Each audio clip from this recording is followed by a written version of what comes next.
Assalamualaikum warahmatullahi wabarakatuh.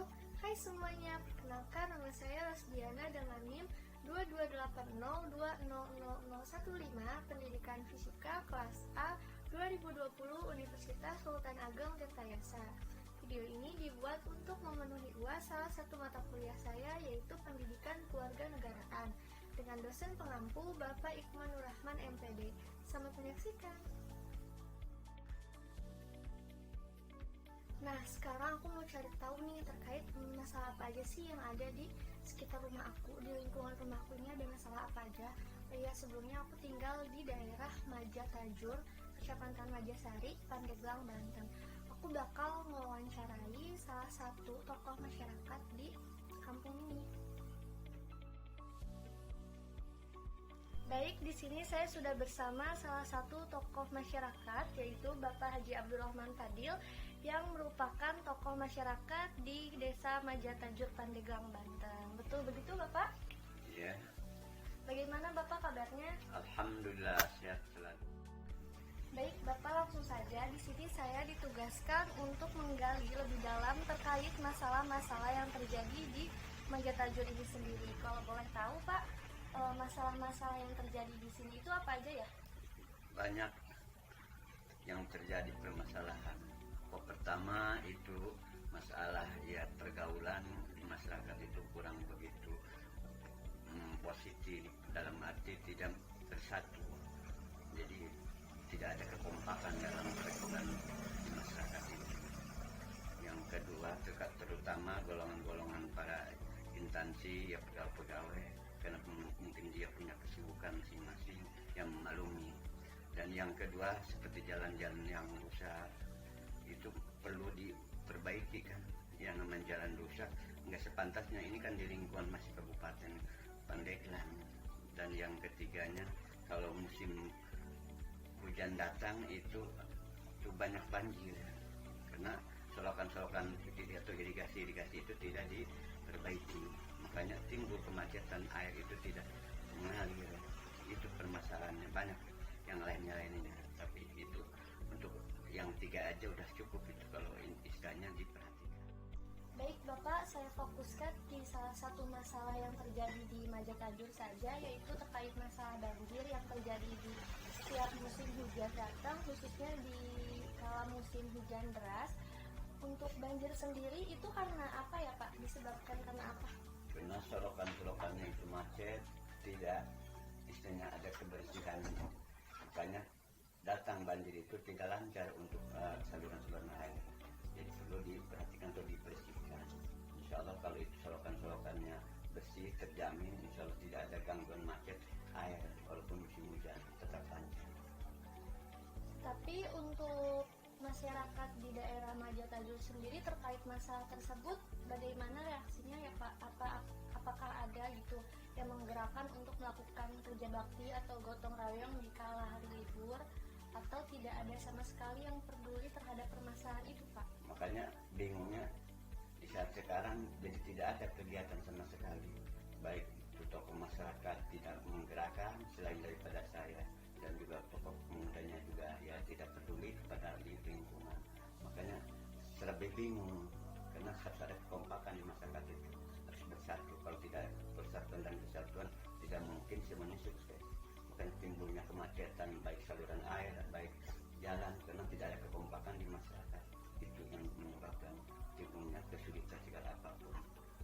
Lalu untuk sekarang ini kan sering nih Pak terjadi musim hujan, apalagi kalau misalnya udah sore gitu kan, hujan terus. Itu yang membersihkan jalan atau yang membersihkan saluran air itu agar tidak terjadi kebanjiran siapa ya Pak? Ya paling diantaranya ya sudah masyarakat, satu orang atau dua orang, tidak dalam arti ya keseluruhan, paling satu orang yang dua orang yang untuk membersihkan supaya saluran-saluran air itu tidak macet.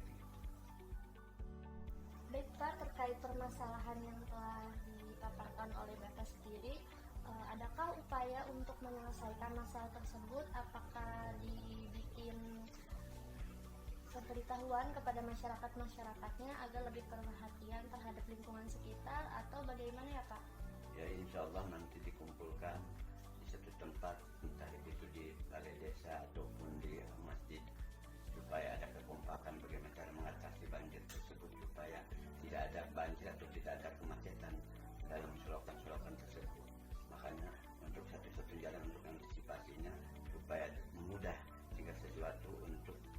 tercapai, dalam arti tidak ada gangguan baik itu selokan ataupun jalan. Satu-satunya untuk supaya ada kekompakan, nanti dikumpulkan di satu tempat. Mungkin kita remuk bersama cara solusinya bagaimana supaya kita ada jalan keluar. Baik Bapak, terima kasih atas waktunya. Ya, sama-sama. Nah, berdasarkan hasil wawancara yang barusan aja aku lakuin bersama salah satu tokoh masyarakat yang ada di daerah rumah aku, yaitu Bapak Haji Abdurrahman Fadil, bahwasanya di daerah rumah aku ini benar-benar banyak banget masalah. Yang pertama itu ada masyarakatnya itu kurang bergabung, jadi mungkin karena kepala rumah tangganya adalah seorang pegawai instansi, jadi setiap ada kegiatan kemasyarakatan gitu, mereka kurang bergabung gitu loh, kurang kompak gitu.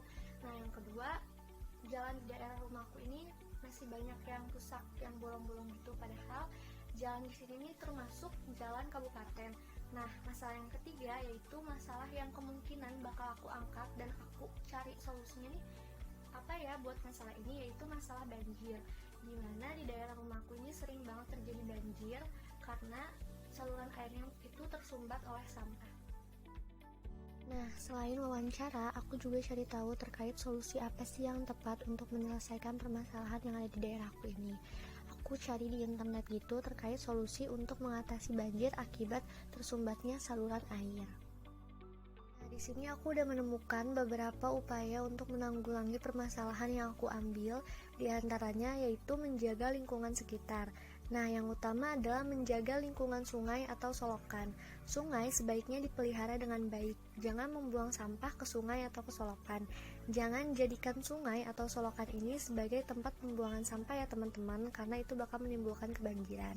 Nah, aku anggap salah satu upaya ini itu mampu aku terapkan buat diri aku sendiri khususnya, dan aku juga bisa mengupayakan untuk memberitahukan kepada masyarakat-masyarakat yang ada di kampung aku.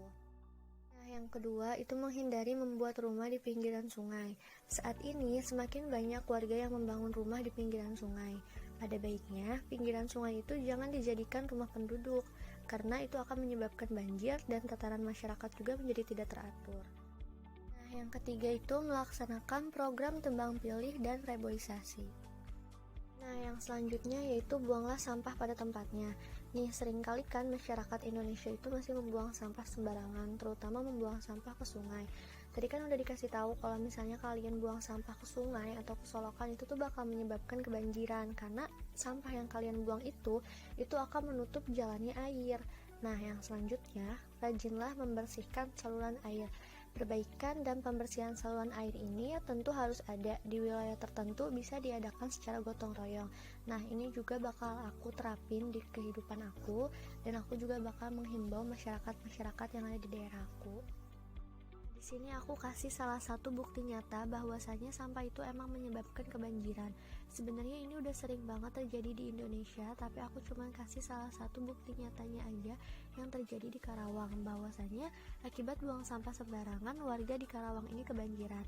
Nah, salah satu warga di Karawang yang bernama Wiwik itu menjelaskan bahwa banjir ini karena di daerah sekitar irigasi banyak pemukiman liar.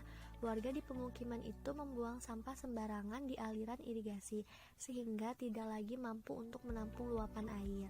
Nah, ini udah bukti banget kan bahwasanya sampah itu memang menyebabkan kebanjiran.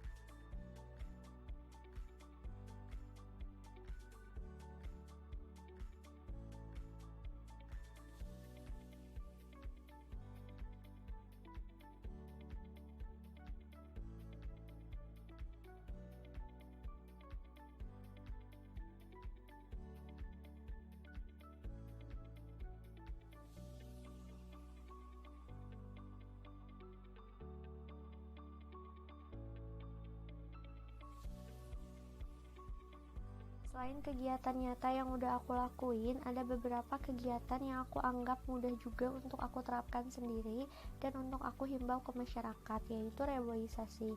Nah, reboisasi ini memiliki beberapa manfaat, diantaranya yaitu mencegah terjadinya banjir dan tanah longsor dan mencegah erosi tanah.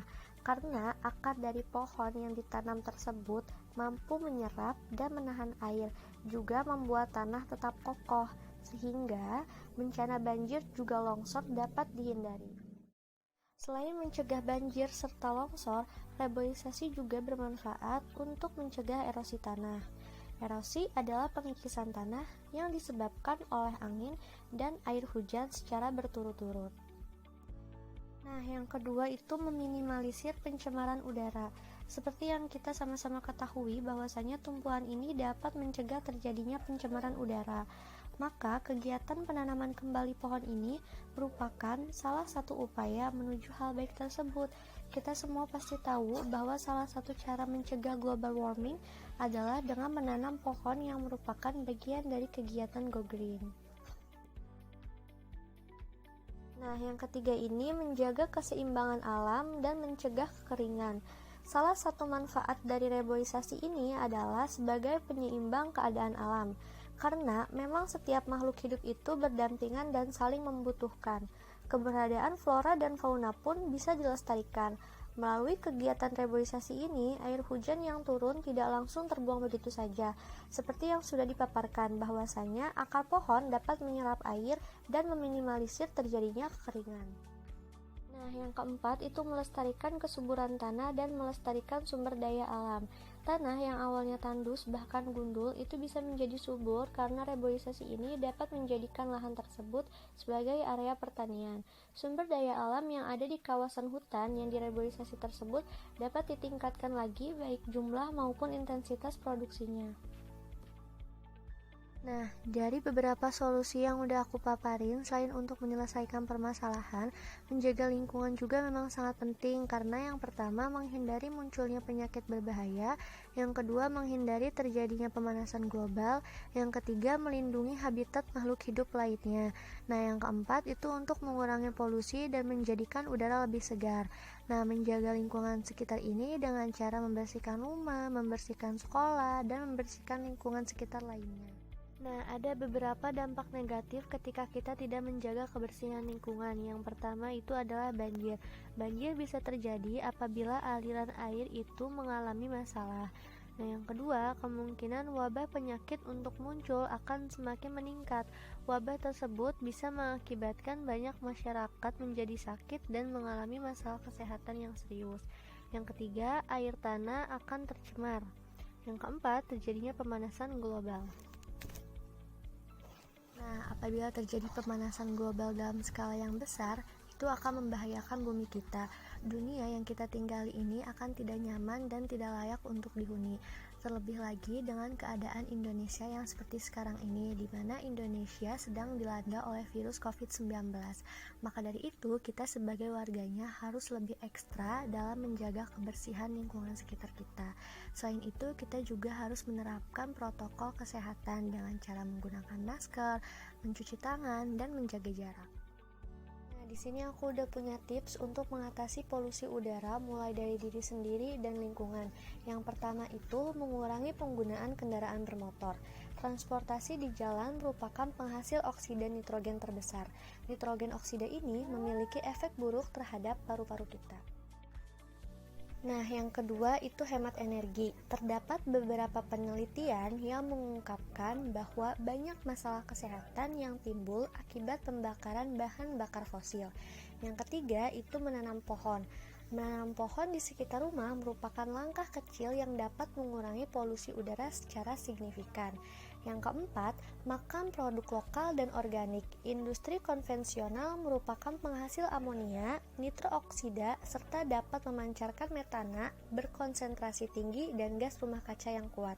Sebuah fakta dari penelitian menyatakan bahwa jika polutan ini menyatu, maka akan membentuk partikel halus yang mudah merusak sistem pernapasan kita. Nah, yang kelima, meningkatkan kesadaran. Kesadaran yang meningkat terkait masalah polusi ini dapat menjadi langkah awal untuk mempengaruhi orang-orang di sekitar kamu atau di sekitar kita agar mereka ikut berkontribusi untuk menjaga lingkungan sekitar. Nah, sekian video dari aku. Semoga videonya bermanfaat buat kalian semua dan tetap jaga kesehatan dan selalu menjaga kebersihan lingkungan sekitar. Terima kasih. Wassalamualaikum warahmatullahi wabarakatuh.